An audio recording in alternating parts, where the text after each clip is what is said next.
Começar falando um pouquinho sobre a história do Erik Erikson.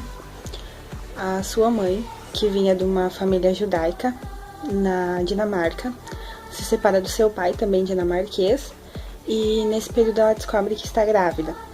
Então ela foge para a Alemanha, onde o Erik nasce em 15 de junho de 1902. Em 1905, ela se casa com o pediatra do Erik, que o adota oficialmente como filho em 1911. Sua preocupação sempre foi o desenvolvimento de identidade. E quando adulto, ele escreve sobre a sua adolescência, sobre a confusão de identidade que ele vivia, e ele descrevia isso como uma fronteira entre a neurose e a psicose. Os seus principais interesses eram artes, histórias e línguas, o que dá início a uma carreira artística. Mas então ele é convidado a trabalhar em uma escola para pacientes submetidos à psicanálise. E é onde ele entra em contato então com o grupo da Anna Freud, que é a pessoa que nota uma sensibilidade nele com as crianças e o incentiva a estudar psicanálise. Em 1931, ele se casa com uma dançarina e artista canadense e eles se mudam para os Estados Unidos, onde ele se torna o primeiro psicanalista infantil americano.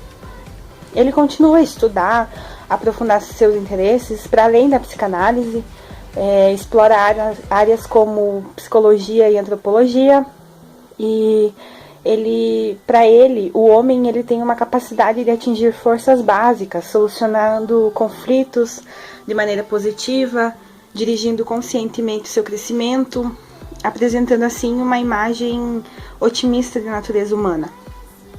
E então, baseado na teoria freudiana sobre o desenvolvimento psicossocial, o Erik destaca o problema de identidade das crises do ego e opta por dividir esse desenvolvimento humano de personalidade em 8 estágios psicossociais.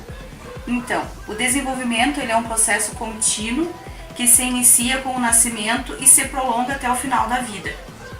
A personalidade, ela constrói-se à medida que a pessoa progride por estágios psicossociais, que no seu conjunto constituem o ciclo da vida. Os estágios, eles envolvem mais que a infância, e em cada um manifesta-se uma crise que é vivida em função de aspectos biológicos, individuais e sociais, e podem servir para fortificá-lo ou fragilizá-lo. A crise ela consiste num conflito ou dilema que deve ser resolvido, onde a personalidade vai se reestruturando, sendo que existe uma vertente positiva e uma vertente negativa para cada um deles. Então, quando as crises são resolvidas de forma positiva, elas resultam em equilíbrio e saúde mental. O ego fica mais rico e forte, e já as soluções negativas das crises, ele se fragiliza, conduzindo ao desajustamento e ao sentimento de fracasso. Então, estimular a criança e facilitar as relações sociais é outro desafio importante, segundo Erikson. Os estudos do desenvolvimento realizados por Erikson, 1982, eles estão pautados então em teorias psicossociais e reconhecem a necessidade de relações afetivas e comunitárias fornecidas a partir da infância. Iremos falar da diligência versus a inferioridade.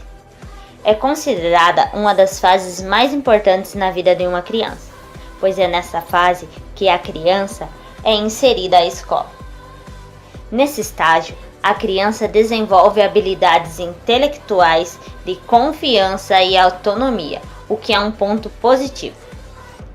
Nesta fase, a criança também busca a sua própria identidade, observando todo o seu cotidiano, não somente dentro do âmbito familiar.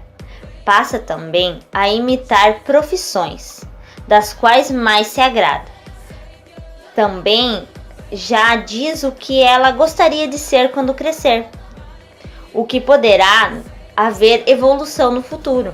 Esse período é denominado por Eric como diligência, onde a criança passa a ter necessidade de ser reconhecida, se esforçando mais em sua aprendizagem e nas suas tarefas, de modo que ganhe mérito de seus pais e professores. A criança está com sua atenção voltada para a educação, então ela despreza seus brinquedos e algumas de suas imaginações para dar espaço para algo que lhe renda mais resultados.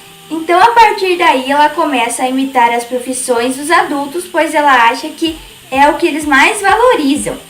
Ela se torna autônoma e confiante, pois ela vê o que a sociedade faz e quer praticar também. Desta forma, ela desenvolve o empenho e também a competência, que é a vertente positiva deste estágio. O ego da criança está sensível, então, se cobrada com muita exigência ou se ocorrerem falhas, ela vai voltar a níveis de desenvolvimento, sendo implantado na criança o sentimento de inferioridade, onde ela se sente incapaz de realizar atividades. Sair do convívio de seus pais e do conforto de sua casa implica em a criança querer ser reconhecida, estruturando o sentimento de que nunca prestará para nada. Por isso, os pais devem estimular a representação social da criança e, através disso, valorizar e enriquecer a personalidade de nossas crianças.